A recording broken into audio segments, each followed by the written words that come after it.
correct? That is correct. As always on the Walking Dead TV podcast, we are sponsored by Discount Comic Book Service, where you can get all of your comics at ridiculously discounted prices. Yeah, since we've got our off season now, you're gonna have plenty of time to check out comics for The Walking Dead, because there might not be any Walking Dead on TV, but there's 95 issues out of The Walking Dead in the comics right now. You can check those out. We're gonna have the video game coming out soon. You'll have for the off season. You're gonna of course have the show for the off season and a lot of other fun stuff. So Discount Comic Book Service and this show are two pretty good places to start. Absolutely. I mean, you've seen the second season. You've seen you've seen Michonne. You'd like to know more, and you'd like to read the story of Michonne and know a little bit more about what's going to be happening in the next season. You saw the prison off in the distance at the very end of season 2. You want to know why that's so important, what the story is with the prison. The comics are there, and the cheapest way to get them, the best way to get them, is at Discount Comic Book Service, DCBService.com. And if you use the code WD8, not only do you get the incredible 40 to 45 to 50% off in some case discounts that Discount Comic Book Service gives you, you get an extra 8% on top of that. So it's insane the amount of money you can save.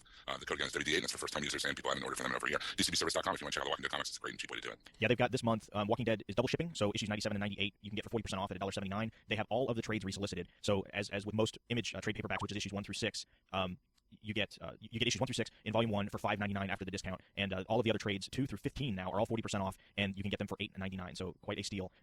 Also this month, the DC Comics they put out their new 52 back in September, and they've canceled 6 titles and added 6 new titles. And if you buy them all as a bundle, you can get all 6 titles for 50% off. So that's some of the great stuff. You can still, if you're listening to this as we release it in the first few days of April, you can still, if you hurry real quick, squeak in and get your March order. And for the next episode, we'll have the solicits for the April comics coming out. So that's once again DCBService.com. Real quick, since we're talking about DCB Service and solicitations, have you guys seen the preview image? I think it was on Bleeding Cool for the hardcover omnibus that's coming, or the hardcover compendium that's coming out. For volume 2, I have not seen this image. No, volume 1, because volume 1 is a softcover compendium. That's all that's out, and they're actually right. That's the one I have. Yeah, I've got it as well. John's got it. I think we've given a couple of those out on the show as well. But they're releasing a hardcover compendium, and I think it's at the Emerald City Comic Con. They're actually having a limited amount of them, and I think they're $99.99. And it really looks good. I think it's got like a gold inlaid print on the cover. It's black. It's a black hardcover, and it's just huge. So the crazy person that I am, I think when that finally actually solicits, I might bite off on that, because the binding on my softcover, I mean, just reading it normal, there's no way you're not going to tear up the binding and make it all cracked and everything. But it's just meant to be a reader copy, so it'd be nice to have a hardcover that maybe the binding will stay a little bit better intact and have. So I might bite off on it. But you should check out, if you do a search on it, you can see pictures of it. I think Bleeding Cool had some stuff up, but it looks really, really, really cool. Plus with hardcovers, all the better to kill zombies with. Absolutely. In addition to Discount Comic Book Services at DCBService.com, also check out a bunch of really cool Walking Dead shirts and hoodies and stuff at CatacombsCDS.com. Go to our Facebook page, Walking Dead TV Podcast, or check out WalkingDeadTV.com, because there's a specific link. If you follow our specific link, we get credit for you checking out the shirts, but there's a lot of really cool stuff at CatacombsCDS.com. So check out the link, like I said, the specific link that we have on our Facebook group page or on the website, because that's going to get us credit, and you'll be able to check out some really cool shirts. Before we get into the meat of the episode, we have 2 special announcements. The first is that it's Lisa Lockridge's birthday, so happy birthday, Lisa, because she's one of our listeners who's contributed quite a lot to the show. And also, Jim, I believe you had some special words to say for our good friends, Aaron and Abe. I did. We have congratulations to give out to the Out Now podcast with Aaron and Abe, the weekly movie review podcast we have on the HHWLOD network. They just hit their 50th podcast, and I just want to say congratulations, guys. Job well done. I listen every week, even if I haven't seen the movie that you're reviewing. It's always interesting. It's always entertaining, and I've been graced with the opportunity to have been a guest on your show a few times, and it's always been an enlightening and fun opportunity of podcasting goodness. So thank you so much, and for being part of the network, and happy 50th podcast, guys. Congrats. Speaking of which, if you'd like to check out, I was just on with Aaron and Abe. We did a special commentary track for the original 1981 Clash of the Titans. It's pretty fun and interesting, and you want to check that out as well. Awesome. Yeah, those guys were a great addition to the network. They kind of give us that movie flavor of a dedicated show that just talks about films. And I love the fact that, we're a pretty geek-centric podcast network, between Walking Dead and what we do on Legion of Dudes and what Brad Frank and Bill do on Half Hour Wasted, and then, of course, with all the PKD Media stuff. So it's kind of cool to have a podcast on the network that they don't just do all the geek movies. I mean, they just talk about, movies in general, and, you get everything from, high-quality dramas to, to the geeky stuff, too. But I like the variety in that it's not just, stuff that we talk about all the time. So it's a nice shift. Those guys really know their movies, too. If you're a movie fan and you're a fan of this podcast, definitely check it out now with Aaron and Abe, because those guys are smart cookies. They know what they're talking about. So what should we talk about first in our Season 2 wrap-up, gentlemen? Maybe overall impressions? So overall, did you guys think Season 2 was better, worse, or about on par with Season 1? Overall. It's really hard to say, and I'm trying not to be wishy-washy about it, but Season 1 was only 6 episodes. Things happened, I guess, quickly, and it left you, with kind of this, sense of, what's going to happen next, where they're going. We're still kind of getting used to understanding who these characters were, and I think we still were, comparing it to the book a lot. I think overall, I think Season 2 I felt was better than Season 1, and a lot of it just had to do with the back half of Season 2. I think Season 1 started out very strong. I think it kind of meandered a bit in the middle. As we saw at the mid-season break, I think there was a good reason for that, and then I think it finished very, very, very strong. So I think overall, if I had to rate, and part of it is I look back at my own personal ratings for each episode, and I had more high-rated episodes in Season 2 than in Season 1. But those last 3 episodes were just some of the best, since the pilot, those were some of the best, episodes of The Walking Dead. So, so I guess overall, I would say I enjoyed Season 2 more. It was really funny. I've gone back and looked at the Season 1 and 2 again since the end of Season 2, and I remember distinctly, I think it was the first episode of Season 2 I saw the weekend of New York Comic Con, if I'm not mistaken, or the week after. I remember watching it in New York on a really big TV anyway. It was that week. Okay, great. I didn't hallucinate that. That's awesome. I thought that this is going to sound kind of weird, but bear with me. Okay, I thought the first season kind of had the pacing of the comic down. It was more of a it was a lot of really long stretches with real just crescendos of action and stuff, and punctuating a lot of smaller and slower things. And I think that was more of Darabont's influence, because as we go into Season 2, it almost looks like 2 different seasons to me. The first part I thought was kind of Season 2 was slow. I thought they took a lot more time with some of these plots than we really needed, especially the Sophia plot and the Barn subplot and all these kind of things. I think it could have been wrapped up a lot quicker and a lot more efficiently than they were. I agree with you, Russ. I think the back half of the second season, and I don't know if that's Glenn Mazzara's hand at work there, or if it's just what they had in mind all along. But it seemed like a lot more things were happening. We still got those character moments that we really love about The Walking Dead, but it didn't have that glacial pacing. It just really moved along find a good clip, and things happened every episode. I think starting with the episode Nebraska with Rick and Glenn and Herschel in the bar, and that's really where the pivot point was for me. When that from that episode on, it seemed like the pedal was to the metal, and they were really starting to accelerate the plot a lot more than they were to the points before that. I would probably say I'd put the two seasons about on par, but with the caveat that I thought part 1 of season 2 was weaker than the first season, and part 2 was stronger. So, averaging them out, I thought it was about even, but definitely like the second half of the season a lot more. Just you guys are saying the last 3 episodes, I'd probably say the last 4 I really loved. 18 Miles Out. And it's not just the action, because I'm not a guy who sits there watching the show and goes, I need stuff to happen. I mean, I'm a Mad Men fan for God's sake. I don't need plot developments to happen as long as the character stuff is there. That said, when the character stuff is not always as strong as it could be, which is sometimes a problem on the show, having the action there to balance things out works quite well. Now, hopefully, as we go into season 3, hopefully with Glenn Mazzara, being the man in charge the whole time, not having to deal with regime change, hopefully they'll be able to find these voices for the characters better, and action or no action, the show will just work better as a whole. But I guess that brings to mind an interesting talking point. What are your hopes for season 3? And I'm not just talking Prison and Michonne. Like, just in general, what do you want to see them improve on for season 3? For me, I would like to see them keep the pacing that they did towards the end of season 2 into season 3. That was one of the things I think I really appreciated with season 2. And then it's funny, we kind of saw an upswing in the ratings too, and I think people responded to that more positively. So I'm hoping that that's something that we get more of as we get into season 3, as we see they keep up the pacing a little bit. I mean, I'm fine with some slow moments. I mean, we obviously like you're saying, Jordan, everything can't be pedal to the floor 80 miles an hour the whole time. But we don't need several episodes where they're just kind of sitting around, and when you look at the plot of episode of this episode and then episode 2 to later, that nothing has really moved forward and nothing's going on. I also hope that they keep what we saw a little bit in season 2, where we would get an episode and maybe 2 or 3 characters don't show up in that episode, and they are able to focus on other ones, and that we see some of that. I think now that Shane is out of the equation, it would be nice to get some focus on the other characters. I think we saw Daryl got kind of short shrifted. We talked ad nauseum about T-Dog and how he's really kind of got left by the wayside. But it'll be nice to see that maybe they could pull back a little bit, and maybe we get a couple episodes with no Rick and no Lori, and maybe we get an episode with just Maggie and Glenn, or we get an episode with just Carol and Daryl, or we get just an episode with T-Dog, and I think that would be fine. We got 16 episodes next season instead of 13, which I think is incredibly awesome. I think based on the ratings of season 2, I'm hoping that the ad revenue is going to just be even better, because they'll be able to probably pre-sell a lot of ads at a pretty good rate, because I would imagine if I was an advertiser, I would see how the ratings on that show tend to follow the comic, and they tend to increase over time, that I would want to lock in as much space as I can early on to guarantee that rate, or however that works in advertising. So I hope that all kind of follows through. So that's what I hope for more so than anything with season 3 for me. I agree with you, Russ. I hope they need to do more with Daryl. They need to do more with T-Dog. I thought Brad brought up a good point on one of our earlier episodes, that he thought there was more to T-Dog than met the eye. Like he had an affiliation that we don't know about at this point, or he was working for someone else the entire time, like keeping tabs on Rick and Lori. I mean, there's got to be something more there than what they've given T-Dog so far for me to even take him seriously as character, as more than just a potential zombie fodder, as it were. I want to see them pay off the Michonne and Prison storylines to the extent they did in the comic, to the effect they had in the comic. I don't want to see them truncated, watered down, or otherwise educated, or adulterated, in any way that doesn't further their impact. I just hope that I guess what I'm trying to say is, I don't care if they change the story. I mean, they changed it by leaving Shane as long as they did, and that was fine. They changed the story subtly. I mean, we've talked before. It's kind of like an alternate universe, Walking Dead, because it's so different from the comic. But I hope that they keep the integrity of those storylines into the television adaptations. Even if they aren't literal, word for word, shape for shape, adaptations. I want to see that those come to fruition. I want the governor to be particularly menacing. I want the return of Merle. Another thing I really liked about the end of season 2 that I hope they carry over to some extent into season 3 was the more episodic nature of the second half of the season. And what I mean by that is, in the first half of the season, we had a little bit of it, but for the most part, the season was the arc. It was beginning to end, episode 1, episode 7 was one story for the most part. And what I'd like to see more that they did more in the second half of season 2 was episodes where there was a beginning, middle, and end. There was an arc to that story. It focused on a specific set of characters, like we were saying before. Maybe just an episode with Glenn and Maggie or something like that. But it tells a story that connects to the overall plot, moves the overall plot forward, but also it's just telling a story that if you've never seen the show before, you can sit down, you can watch that episode, and you can see a growth or a change or something happen with these characters that makes a difference in the space of that episode. And whether or not that focuses on the whole cast or smaller chunks of the cast, like we were saying, I don't really care, as long as it's done well. But just having those smaller stories that connect in the overall plot, but also tell their own story and make the episodes watchable on their own and make them something you can watch out of order and just a really good episode of television. I want to see that more than I want to see the overall story. Like, the overall story is awesome, I want to see that, but the smaller chunks need to hold up on their own as well. I agree. So what do you think about one of the things that we were kind of critical of, or maybe critical is too strong a word, but we were very conscious of, very concerned about early on, was the fact that Frank Darabont was fired from the show. I mean, I know a lot of places I listen to, they say, well, Frank left the show, or Frank's departure, and I think we know by now that Frank was fired from the show. And we a lot of it dealt with budget cuts and things like that, and I know a lot of us were concerned over that. So personally, for me, it almost seems like maybe it was the best thing that could have happened. And I have a lot of respect for Frank Darabont. I think he's done some great things. He kicked off the show with great fashion, but the kind of character movements and the kind of episode movements that we saw later on, when we knew Darabont was definitely out, I think speak to Glenn Mazzara and maybe Kirkman himself, or both of them working together. And I'm glad that it turned out as well as it did. I mean, we spoke more highly, I think, as a group of the last few episodes than we have probably as a grouping than any of the other episodes, previous, in a row. I mean, yes, we've had highlights, here and there, but those last 3 or 4 episodes, all of us were pretty glowingly positive of the majority. I mean, yeah, they had their moments and whatnot, but for me, I'm kind of attributing that to Glenn Mazzara. And I think the budget concerns, I don't know how you guys felt, but I didn't really feel like the show suffered from budget. Like, I don't see where they could have added, if they increased the budget 10% or 15% or whatever the perceived cut was to the show's budget, that it really would have made that big of a difference. Did we need more zombies? I mean, I think there was a couple episodes where we felt like they were a little short shifted, but I think the character moments were so strong in that second half of season 2 that I really didn't feel any budget pressure, crunch on there, and we were kind of aware of it. I think average Joe viewer has no clue as to all that stuff that was going on. I mean, we're pretty hardcore about this, and we watch the news and we look at all this stuff and we talk about it every week. But I didn't notice it. And if I didn't notice it and I was kind of looking for it, I would think that somebody just watching at home, it wouldn't even been a blip on their radar. I agree. I mean, if you just, and like you're saying before, Russ, as the comic has gotten more and more popular over time, it didn't start out as a sensation. It kind of snowballed into notoriety and fame, being fame. The show's doing the same thing. I mean, the finale was like the highest rated episode yet.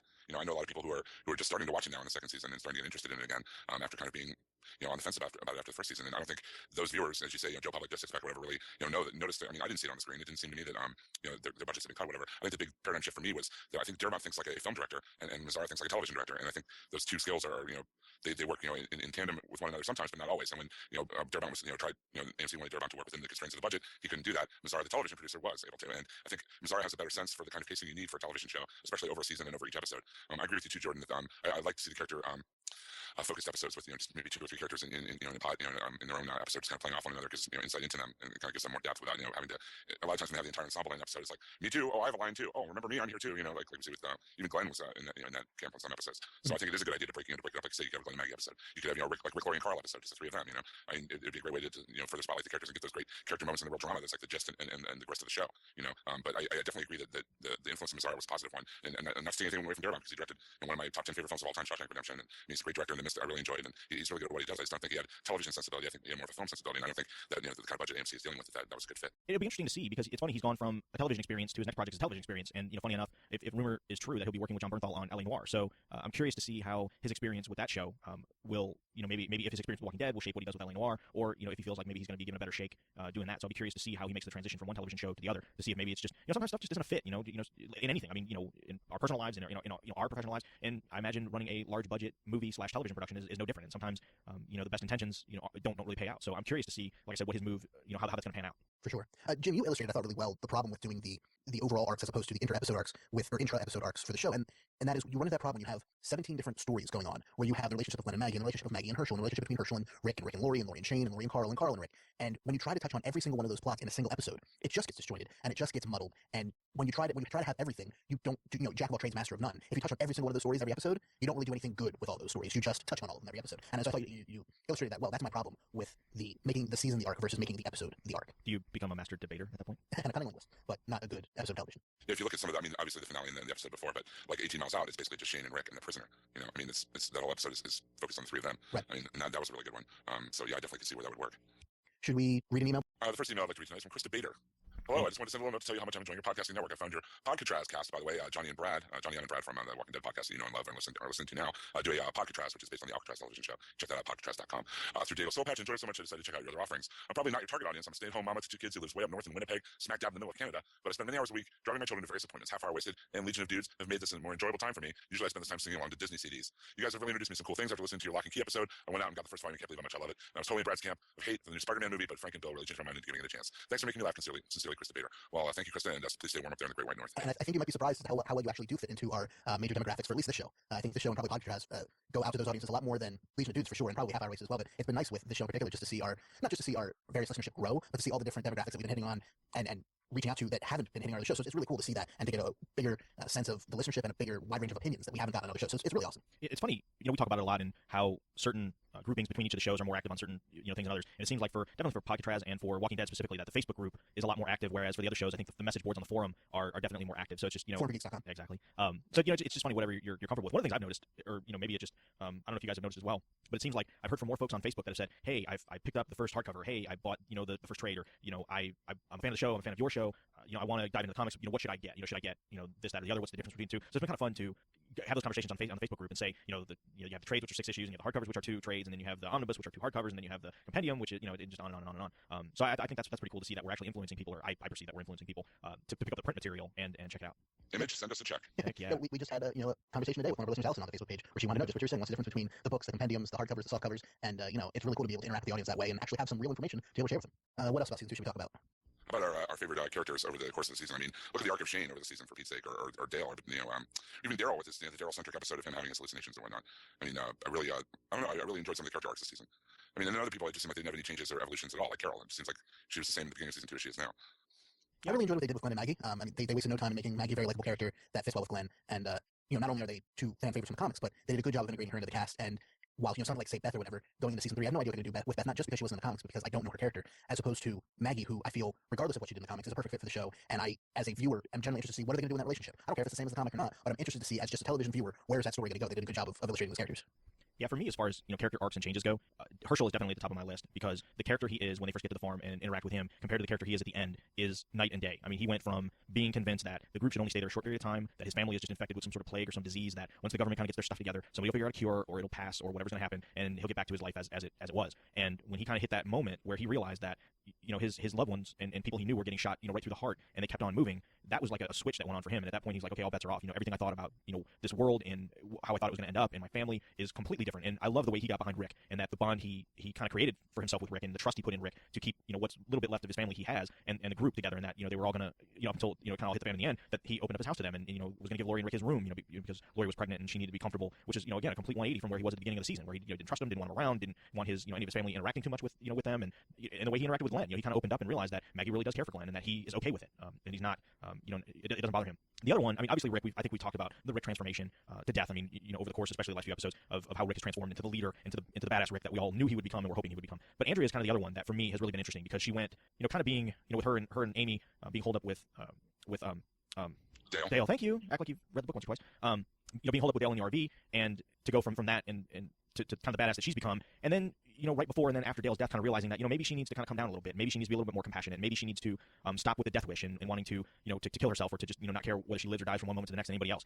So I really like at the end of the season where she ended up, and especially when she got split off from the group by rescuing Carol and then runs into Michonne. I'm really curious about where her character goes from here into next season. So she's kind of another one that I've really been impressed with the way they've handled her given the various scenarios. I think again we talked to death about our dislike or like or whatever about Laurie. I think also we talked about how Daryl, we've seen that he's kind of gotten short shrift a little bit, and again, like we mentioned this episode and many other, that poor Irony Singleton just can't seem to get a break as far as something to do. But as we all talk about, and I think as we all are speculating, and even I think some official news has come out that I think that's going to change next season. So that's kind of where I'm at. I think it would be, and this isn't spoiling, it's just conjecture on my part. It would be awesome if it turned out he was actually in the pay or under the influence of the governor. Yeah, I think that would add a really cool dynamic to the show, because then it makes it's kind of that payoff, kind of like with Sophia in the barn. They drug it out, and at the time we really kind of had enough of it. And then when you see Sophia walk out of the barn, the fact that they drug it out, that was the payoff. So if this could be where like Brad's commented a few times where T-Dog is kind of looking at the group and he's not saying much, and the way he's kind of gone about it and the way that they've written his character, for him to be kind of a plant, that I think that payoff would be worth it in my opinion. And I think it would be awesome because they would finally give that poor guy something to do, because I think we're all fans of his character. I mean, he's been on the show a couple times in an interview, and he's just a really cool guy. And I hate when you have an ensemble cast and the concentration is just on too few characters. Even on like Star Trek: The Next Generation and Voyager and Deep Space Nine, even the minor characters got an arc or two every now and then. Where they would do a spotlight episode or a couple episodes on him, things like that. I mean, Wesley Crusher got an episode dedicated to him, for God's sake. So Mr. Barkley. Yes, Barkley.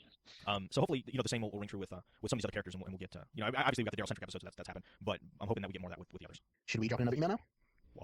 From Darth Akbar. With some thoughts on the season finale. Holy crap, this episode was awesome. There was so much action, literally shaking when that walker was coming up from behind Herschel. And then when Rick shot him in the back of the head, I screamed at the TV, yeah, apologies to my neighbors. Well, it's cool that you're enthusiastic, Darth Akbar. I appreciate that. I guess the nice thing about the Sophia arc earlier this season was that it left a place for the characters to meet up. Speaking of which, it seemed odd that they all happened to show up at the same time, after Rick and company, that is. I love Herschel's new catchphrase, shut up and listen to Rick. Now that Rick is really stepping up and being leader, gender secret was revealed. And effing Michonne, yeah, I'm writing this email while watching the episode. So thank you, Darth Akbar, for that email. I echo your sentiments all over the place here. I really appreciate Herschel, the way he's kind of bonded with Rick, and kind of they have an understanding, like Jordan said, kind of throwing his lot with Rick, especially at the end of the season 2 with him, they're all by the fire and whatnot, and Herschel is just kind of him and his family are definitely in Rick's camp. Nobody's going to go send him a postcard like he says. Yeah, Daryl is kind of Rick's enforcer in season 3, which is kind of what it looks like it's going to. Kind of looks like it's going to be. Hopefully, Herschel can be his advisor, I think. I think Herschel will probably kind of use or have the same role that Dale does in the comic of being like the like you say, Jordan, the more mature advisor, the Obi-Wan to Rick's Luke, as it were. Yeah, definitely. So like we said earlier, we're holding some of the feedback for next episode, and that includes the voicemails. But speaking of voicemails, we've been talking about doing a call-in show. So sometime during the off-season, we're going to hopefully have an episode where we're going to make it known on the Facebook page when guys can call in, and we'll be able to talk to you guys right here on the show and get your feedback, quote-unquote, live and in person, so everyone can hear. Yeah, this is something that we'd like to do somewhat sparingly because it does take a lot of setup and a lot going on. But I think on the tech side, we've been able to improve some things on our side so that, in the past, we do it on Legion of Dudes, we're lucky enough because Ken and John both have some equipment that makes that easier. And Mr. Morgan is not on the Walking Dead TV podcast, but I've got a mixer now. So I think logistically we can make it work and it'd be a little smoother. But it's something I always enjoy. I really enjoy hearing feedback directly. I mean, the voicemails and stuff, the emails, the Facebook comments are all fantastic and excellent. But there's just something about engaging in a conversation live, for everyone to hear. Maybe we'll find a way to broadcast it out too. I'm probably speaking out of turn, but we've definitely done that in the past as well. So hopefully we can hook that up and make it work for Walking Dead TV podcast. I definitely like do that. And yeah, apologize on the voicemail side of things. I kind of had some technical things going on this episode, but we definitely in the next episode, unless it is a call-in episode, we'll definitely get the voicemails that are piling up in for sure. So I apologize for that. So keep an eye on the Facebook page to find out exactly when that call-in show will be. Probably also the Twitter feed as well. I'm sure we'll have that information as well. Yeah. Sure. Since we're talking about the off-season, should we also talk about the commentary contest? Yeah, we're last season we did commentaries for every episode. It wasn't difficult. There's only 6. You had a long off season. Plus the DVDs came out pretty early. This season it's a much shorter off season, thank God. So you won't have to wait as long for season 3. But also we haven't heard any word of the DVDs coming out quite yet. So presumably they'll come out much closer when season 3 comes out. Plus there's a lot more episodes to cover. And as we've said throughout this episode, we didn't like all the episodes as much as in season 1. Some of them were kind of boring. So we won't have time to do every episode in the off season, but we'd like to do, let's say 6. So what we want to know, listeners, is if we only do 6 commentary episodes, what should they be? So you should tweet them at WDTV Podcast. You should post them on the Facebook group. Email us. Send us a voicemail. If there's only 6 episodes we do commentaries for, which 6 episodes should they be? You know, John is listening to this right now, and he's probably either throwing something at his listening device of choice or crying because I think his OCD is probably very pissed off at us right now. Although probably the intersection of his OCD of wanting to do every episode and the fact that he doesn't like doing commentaries in the first place. Yeah, so we will carry on without Mr. M. So like Jordan said, you pick which 6 we do from season 2, and we will do those 6. And we'll have some fun guests on too. It's exactly what I was going to say. We're going to have some extra special voices for you guys to listen to for those 6 episodes, regardless of what they end up being. Jim, you want to hit us with another email? Got an email here from Earl. Firstly, I want to say that my wife is a recent convert, a social worker with no stomach for blood and guts and gore, but she's getting pulled in. Okay, this rap was how the writing was so bad with Lori. I mean, I hate to say this, but very fanboyish. Really, guys, you've never spent time with a passive-aggressive person, especially a woman who seeks power but doesn't outright realize the scope and repercussions of her actions. She has been consistently written and played this way. I think that's the core reason why I don't like her, Earl. But I'll continue. She is a woman who needs control of everything immediately around her, but is really unaware of the farther-reaching effects. The small-minded but powerful woman displays this with her conversation with Andrea in the kitchen once again with Shane on the guard tower. With Andrea, she is trying to control another woman by being a total B, and with Shane, she's trying to be the righteous, high-road good person, but she's really still a B. I say B, I'm editing where they edited. Did you really think this Queen Bee was going to accept Rick's actions when she's not capable of grasping the far-reaching effects her own actions have? This is the epitome of manipulation, and you hate her actions, and you should, because this is brilliant writing and acting intended to make you feel that way. Thanks for great work on the podcast, Earl. I just want to say that I don't have any problem with the actress, Sarah Callies, who plays Lori. I just have sometimes problems with the way Lori is written. Yeah. And I just want to make that distinction. I know I seem to be by some de facto reason that I don't know, have become like the dean of Lori hate just because I've expressed my Lori hate. But I just want to say I have no problem with the actress. I just have problems with the consistency of the writing for her character, I guess. Not even the writing, but more the consistency. Yeah, I guess, I mean, I definitely see what you're saying, Earl, that if that's the case, she's passive-aggressive, then yeah, that's how she'd be written.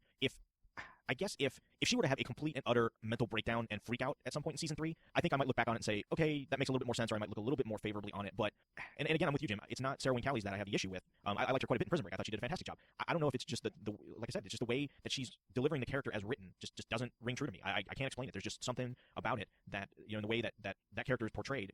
And maybe it's my bias from the comic creeping in unknowingly. Like, I never really think about her from the comic very much, but it could be some of that. But just some of the flip-flopping and you know, just like I said, I mean, we kind of beat it to death in the last episode about her anger at Rick when she found out what really happened between him and Shane. But yeah, there's just a lot that doesn't ring true. But you know, that's what's cool is people have differing opinions. I mean, obviously the way Jim and I thought was quite a bit different than the way Brad and John thought about that, and obviously to some degree the way Earl thinks. So nothing wrong with that. And I think I fall more in Earl's camp in that the character is not inconsistently written so much as she's written to be inconsistent, which is an important distinction. But I think I agree with him that she's written to be a terrible, unlikable character. And how well that works for a show that already has quite a few characters that are quite unlikable is certainly another issue. But yeah, I do kind of feel that she's written on purpose to be that way. And hopefully in season 3, like you're saying, Russ, we get some payoff to that. But as season 2 stands, she didn't bother me as much as she bothered a lot of other people in terms of I think she hurts the show, where I think she's this, that, and the other thing. I think she's written to be that way, and she's supposed to be an inconsistent, terrible person. But we'll see where that goes in season 3 for sure. There's something that I think we've talked about it a little bit, but I don't know what it is, but it really seemed to bug me a lot. Is I think in the sound design, is it just me, or do they really need to turn down some of the ambient effects going on, like the crickets in the background and just the wind noise and stuff? At times, it really seems to be obnoxious, like to the point where it's taking me out of the conversations that are taking place on screen because I hear this annoying background noise. And I mean, I live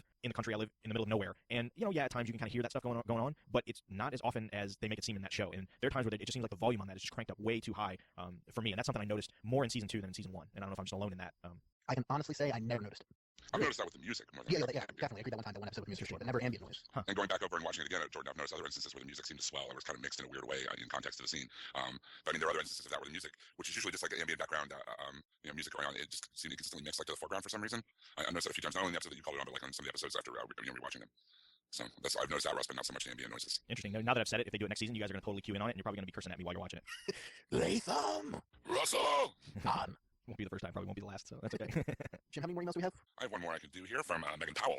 Hi guys, my name is Megan. I had a quick question about the podcast, but before I ask, I just wanted to say that I love your Walking Dead podcast that y'all put out for your listeners. I mentioned this about iTunes review, but I just switched this podcast from another one, and I'm just blown away with how much I enjoy it. So please keep it up, and I look forward to the episodes over the break to keep my Walking Dead appetite alive. Back to my question. Well, first of all, thank you, Megan, for the kind words, and we're glad you found us. To the podcast that lost you. Back to my question. Will there be any more episodes that discuss the comic books over the break? I realized that the episode where you discussed 7 through 12 of the Walking Dead comic was not directly a Walking Dead podcast, but a sister podcast. We like to prefer to call it a brother podcast because, well, never mind. But I really enjoyed it, and like some fans, I want to know what's going on in the comic without my necessarily having to read them. Maybe it's lazy, but I like to think it's because I like listening to you guys discuss them. Anyway, thanks for the awesome job. Keep it up. I'm on to listen to the final episode of the season. Thanks again, Megan Powell. Yeah, I'm not sure yet. I mean, the thing with the volume 2 that we did was that it covered pretty much everything that was in the season, but the part that happened, I think we covered during the break, right? So it only covered a little tiny bit after the break because most of the stuff in that volume, except for the stuff that happens basically in the last episode of the season, happens in the first half. Like all the other stuff is stuff pretty much only from the show, although it did bring in some other elements from other parts of the series. But so we didn't, we make an effort to avoid spoilers. So at that point, we weren't really spoiling anything except the fact that they leave the farm. That was the only thing after the barn that really happened in volume 2. So it's kind of going to depend on what they announce the plan is for season 3. If there's going to be a break in the middle, we might wait again for that break to see how much of the comic story has been done. And at that point, we can do the comic without spoiling too much from the show. But it's going to depend what the listeners want. It's going to depend what we post want to do. That's going to depend on what AMC announces for the season 3 plan. Yeah, definitely. I mean, I think like anything else, if the listeners speak loud enough, I think we'll definitely take that into consideration. And if we don't do it on the Walking Dead TV podcast, that's definitely something that fits into our MO for the Legion of Dudes. So, it kind of would be fun in the context of going through those issues to speak about the show. So, yeah, I guess be vocal. Tell us what you want to hear. Tell us what you want us to cover. And I don't think we can say for certain that just because somebody requests it that we'll outright do it. But if enough folks are really clamoring for it, most of us on this podcast, meaning myself, Jordan, Jim, and John, all do a podcast called Legion of Dudes, and it's mainly comic book talk. That's the kind of our bread and butter. So, we might be able to squeak it in there if we can't fit it in here, and there's a vocal majority out there of folks that want to hear us speak about the Walking Dead comic more so than the TV show. And it's definitely not if. We'll definitely do it. It's just when we can do it as opposed to when it's going to spoil stuff. But I mean, someone already mentioned in an earlier email, Lock and Key, on Legion of Dudes, we cover a lot of good books. I mean, just because you check out The Walking Dead, don't feel like that's the only good thing comics has to offer. There's a ton of good stuff. Lock and Key, I know we want to do Unwritten coming up soon. We did recently the first volume of Chew, which we're looking at making a show out of. Check out Legion of Dudes for the episodes that are already out and upcoming ones because there's a lot of good comics that you might be interested in if you like The Walking Dead. And other TV stuff. Episode 188 that we just did. I know it sounds like we're giving a plug for the Legion of Dudes podcast. Which we are, but it's fine. Yeah, but episode 188 that we just did, Jim, Jordan, and I, funny enough, just talked about season 1 of Game of Thrones, which is another big popular series that's getting ready to gear up as Walking Dead is leaving us for the summer. Game of Thrones is heating up. So if you're interested in that, you can check out that spoiler-filled discussion of Game of Thrones. Yeah, Legion of Dudes is more comic-centric, but we do cover television, films, video games. We also have free-form episodes. We call our BS shows where we talk about pretty much everything in the geek spectrum. So check out, in the off-season of Walking Dead, maybe check out some of what the HHWLOD network has to offer. One of the things that happened in season 2 is as Frank Darabont left, it seems like, along with Glenn Mazzara, that Mr. Greg Nicotero's position within the show got elevated, which I was happy to see. And he actually directed an episode which we talked about quite a bit as to how impressed we were with his acting chops. So he's kind of a busy guy. He's leading the effects crew. He's from what I've heard on Talking Dead and stuff, assisting with training and coordinating zombie actors. He's directing. He's show producer. Yeah, he's basically show running now. Along with Mazzara and Robert Kirkman. And I've seen interviews with him and stuff, and it's one of those like couldn't happen to a nicer guy kind of thing. I'm really happy that somebody that probably made his chops as just being kind of like an effects guy or a makeup guy is able to kind of get to the position where he's I guess we'll have to wait and see how it comes out. But judging by the work he's done, at least on The Walking Dead, on his road to possibly becoming an accomplished director, and doing a pretty good job assisting with the show running side of things. And he's from Pittsburgh. Another plus. Yes. But I thought that again the makeup effects, the zombie effects were very, very well done. I didn't like, again, we talked about budget a little bit. I didn't feel like we got short shrifted. I thought there was some really I thought the well zombie was really cool. I know there were kind of mixed reactions to that. I thought that was a cool zombie. I think the zombie we got, the swamp zombie, was very well done. I think Zombie Sophia was just fantastic. The one in the RV with the screwdriver to the eye. Yeah. The zombie at the and then the work they did with Dale, where they kind of had him being ripped open, and to see kind of hear Nicotero tell the story of how they did that, on a closed set. It wasn't out on location, and everything was very tight and close, and the way they handled that I thought was very well done. So I'm very pleased with Nicotero's work, and like I said, being at New York Comic Con and hearing him on the panel, and then seeing him in subsequent interviews, I'm happy that his talent is being allowed to grow and shine on the show. I can think of a couple zombies in season 1, just a few out of the hundreds over there that we kind of pointed to and said, "Ooh, that one didn't look as good. That one didn't look as good." I can't think of any off the top of my head. But were there any in season 2 that didn't look very good? I'm kind of with you. Nothing that really jumped out to me, but I think maybe if I went back and looked at it a little closer, obviously I could find something. It's kind of hard to say. There were a lot of portions, I guess, in the second half of the season where we didn't get larger. I mean, obviously in the premiere of season 2 there was a large grouping of zombies, but other than that, we didn't get extended scenes where there were just large groups of zombies. There'd be like kind of onesie twosies here and there. And I think when you have that kind of thing going on, you're able to get put more attention on it. And anything else was kind of so far in the background that it could have been a guy almost with a bag over his head, and you wouldn't be able to tell because he was off in the distance. But in the finale, when there were just so many, when the herd kind of came in, nothing really stuck out to me there. And maybe just the frantic pace of the editing and the way it was shot and everything else, it lended itself to not being as much detail. But like you said, Jordan, nothing really jumped out at me and made me roll my eyes or say, "Oh God, that's just terrible." Yeah, they all look pretty good to me. I agree. The one that Carl got stuck in the mud, we get to see really up close and personal, and I just thought the effects looked great. I really didn't see where the budget had been cut at all. Especially, or at least on the effects side. I think the zombies in season 2 were better, if not as good as the one in season 1. Like I remember season 1. The episode Guts, some of the zombies kind of just look like homeless people, so they ripped up clothes and wore a little gray makeup or whatever, and didn't really seem all that well defined. But I think in this episode, in this season, we've seen some really great effects. And like you said, Russ, I like the zombie in the well. I thought that was a good episode, especially when they dangled Glenn down his bait. It just kind of showed where Glenn was in the group. Oh, send Glenn in on a rope. Oh, okay, that's a good idea. I remember the zombies when Carl and when Shane and kills Otis in the school there. And also the zombies in 18 Miles Out that Shane releases by throwing a sledgehammer and missing Rick and breaking that plate glass window. That great scene that we talked about in that episode. I think the effects have been spot on, and the direction really has been stellar. I think, and especially like we keep saying, the second half of the second season, and the second half, I really think that every episode's been very well directed, very well staged and shown and framed, and especially in the last two episodes, the confrontation between Rick and Shane. I mean, it's basically just two guys in a field, sweating and yelling at each other. But the way it's shot and the way they go from close up to two shot to to a further away shot to keep cutting back and forth like that, it just really brought the tension to the scene. So I really think I mean, budget cuts. You tell me they're there, but I don't see them on the screen. Did you guys hear some of the chatter, I guess, that's come out from John Bernthal as to how that kind of went down with that ending scene between him and Rick? That there was, he kind of made it sound like disagreement between the writing crew and the acting crew as to how they wanted that to go down. And he didn't say it like in a negative light, but he said it in a positive light, that the actors, because they're so ingrained with these characters and they live them day in, day out, and sweat and blood and tears and everything else, that they kind of had one way they wanted that scene to go, and the writers, because they feel like invested in these characters because they pretty much created them, they had a different way to go. And that in the end, between both sides, they kind of agreed on a course of action that ended up being what we saw. And I thought that was really interesting. Like I said before, I kind of like the inside baseball stuff that goes on. I like to see how things are made and kind of a process junkie in that respect. And I thought it was cool that Bernthal was coming out and being very candid about it, where he could have just said, oh, no, it was fine. We got the script and we kind of tweaked some things. But he said it got pretty contentious, and he thinks, like I said, in the end that was a good thing. It wasn't contentious in a bad thing where there was bad blood or people were upset about the fact that they didn't quote get their way. So I thought that was really interesting to see how that kind of went down, or allegedly went down. I guess that's Bernthal's take on what happened. If there weren't people like you and me that like the quote unquote inside baseball stuff, there wouldn't be extras on DVDs and Blu-rays. Agreed. Or director's commentaries for that matter. So I think we pretty much exhausted, at least for this episode, our discussion of season 2. But I know we also want to talk a little bit about Kevin Smith's Comic Book Men, which aired after the second half of the season of Walking Dead. I only saw 3 episodes, the last 3, and some clips from earlier ones. But I think you guys saw more. In general, I like it. I mean, yes, it's derivative of Pawn Stars or other shows like that. But I don't know. I enjoyed the 3 episodes I saw. I didn't think it was anything groundbreaking, but I was entertained. Yeah, that's exactly the camp I'm in. Is it the best thing on TV? Absolutely not. Is it fun to watch? Is it just kind of fun to see these guys kind of bust on each other? Is it fun to see people bring things in off the street? I mean, obviously these things are heavily edited. I'm sure they put out a call for people to bring things in so they can do this stuff. But I thought it was kind of cool. Some of the stuff that they actually brought in. I mean, some of it was obviously kind of junk, but there was some really cool stuff. There were some people that had collections, where it's the typical story that never seems to happen to us, but happens to people where it's like, yeah, my aunt was cleaning out my uncle's garage who passed away 10 years ago and found these box of comics, and he's pulling out Spider-Man #2 and 73 mint condition copies of Amazing Fantasy 15. Yeah, exactly. That kind of craziness. So that was kind of fun. People bringing in things. I always think it's funny when people bring in things, and I don't notice it so much on Pawn Stars because I'm not, those guys know everything about everything, or know somebody that does know something about it. But it's kind of cool with Comic Book Men because being as in tune to comics and the market and how things sell and especially grading and all that kind of stuff. When people come in and they have something and they think that I saw it's worth $12,000, so I want you to give me $12,000, and it's like the barter back and forth and people really thinking that things are worth more than they really are. I always just think that's kind of fun. I like the fact that I'm sure a lot of it is heavily scripted and heavily maybe a little heavy-handed, but somebody's really got kind of a story behind why they're selling something or why they bought something or why they want to buy something that they kind of horse trade a little bit with them and barter. Where they say hey, I'm not interested in this. I mean, there was one episode where a lady brought in a long box of vintage issues. I mean, she probably had maybe $7,000 to $12,000 worth of comics, and she's like, oh yeah, my neighbor said he would give me like $2,000 for it or something like that. And Walt and the guys were like, no, you need to really sit down. You need to get a guide. You need to look and see what these are worth, and then you need to go that route. There was another guy that brought in some really vintage stuff, and they pretty much told him to take it to like Heritage auction or Sotheby's or something like that because it was like way beyond the price range of a regular retail store to do. I know some people have kind of talked a little bit about the interstitials that they record, where it's them actually recording the podcast, which is really the only part that Kevin Smith takes part in. And I think it's fun. I like the banter back and forth. I like it's kind of a way to break up the in-store stuff. They kind of there's a little bit of Clerks to it, where you get the interludes, where you get the little card that comes up that has like at the flea market or something like that, and you'll see him like on a road trip to the flea market.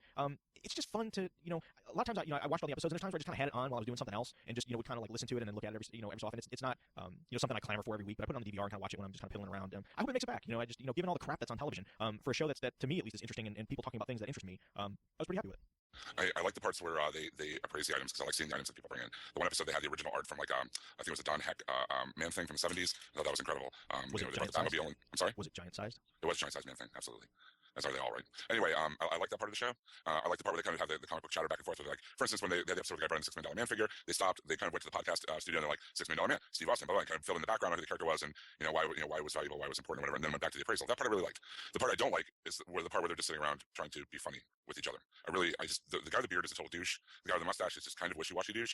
And then I just don't find it entertaining at all. I really like the comic book part. I really like the Pawn Star ripoff part or whatever. And I really like the part where they break away and kind of explain, what things are. Like you said, like when the guy brought in the original art and the really old stuff that they told him to go to Heritage Auctions with, they broke away and he was like, look, Detective Comics 27, why is that important? First appearance of Batman, blah, blah, blah. And they kind of explain. And that's cool. They're explaining things about the hobby and they're kind of really, and it's interesting. I like seeing that kind of stuff. But the part I don't like is, like you say, Rusty, the quote unquote Clerks parts. I just don't find them all that interesting in their interactions with one another and I just kind of find that part boring. So when I DVR it, I watch the appraisal and explanation parts and fast forward the rest.